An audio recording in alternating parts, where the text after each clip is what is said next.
Pernah nggak kamu kepikiran satu hal ini? Kenapa di zaman sekarang, banyak orang pintar, pendidikannya tinggi, otaknya cemerlang, tapi justru jauh dari kebenaran? Sebaliknya, ada orang yang sederhana, ilmunya biasa saja, tapi hatinya tenang, imannya kuat, dan hidupnya lurus. Pertanyaannya, yang salah otaknya atau hatinya? Menariknya, Al-Quran sejak awal tidak pernah mengatakan pusat pemahaman itu otak. Al-Quran justru berulang kali menyebut hati. Hari ini kita akan bahas satu topik yang dalam, kontroversial, tapi sangat membuka wawasan.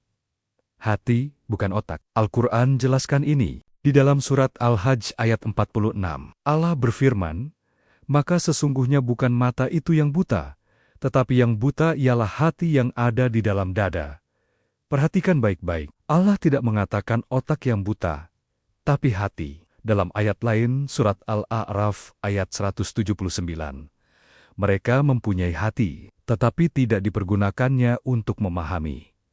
Sekali lagi, yang disebut bukan otak, tapi hati. Ini bukan satu atau dua ayat. Ada puluhan ayat yang mengaitkan aktivitas memahami, merenung, menerima kebenaran, iman, dan kekufuran, semua dengan hati. Pertanyaannya sekarang, apakah Al-Quran keliru atau pemahaman kita tentang manusia yang masih belum utuh? Banyak orang langsung berkata, itu kan bahasa kiasan.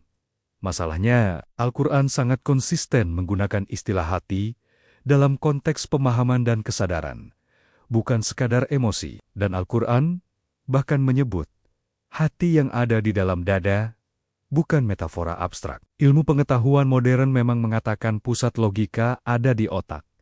Berpikir rasional terjadi di otak. Dan itu benar. Tapi, apakah manusia hanya makhluk logika? Kalau iya, kenapa orang bisa tahu sesuatu itu benar, tapi menolaknya dengan sengaja? Kenapa orang bisa tahu mana yang salah, tapi tetap melakukannya?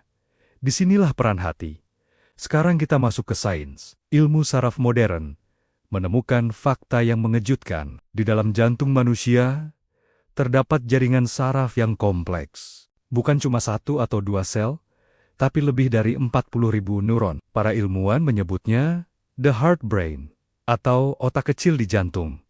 Fungsinya mengirim sinyal ke otak, mempengaruhi emosi, mempengaruhi pengambilan keputusan, bahkan memengaruhi intuisi dan respon sadar. Yang mengejutkan, 80% sinyal saraf berasal dari jantung ke otak, bukan sebaliknya. Artinya, bukan cuma otak yang memerintah jantung, tapi jantung juga berbicara kepada otak. Makanya kita sering mengalami perasaan tidak tenang tanpa sebab jelas, firasat, atau keputusan spontan yang ternyata benar. Dan ini bukan mistis, ini biologis.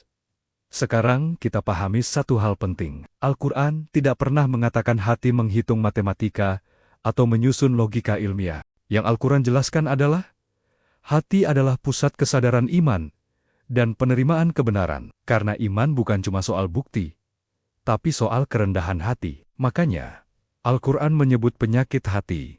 Hati yang keras, hati yang tertutup, hati yang berpenyakit, bukan otak yang berpenyakit. Seseorang bisa sangat cerdas, sangat logis, sangat rasional, tapi hatinya sombong, merasa paling benar, dan akhirnya menolak kebenaran. Sebaliknya, orang yang hatinya bersih akan mudah menerima hidayah. Coba kita jujur ke diri sendiri. Berapa banyak kebenaran yang sebenarnya sudah kita tahu, tapi kita tunda, kita abaikan, kita tolak. Bukan karena tidak paham, tapi karena tidak siap menerima.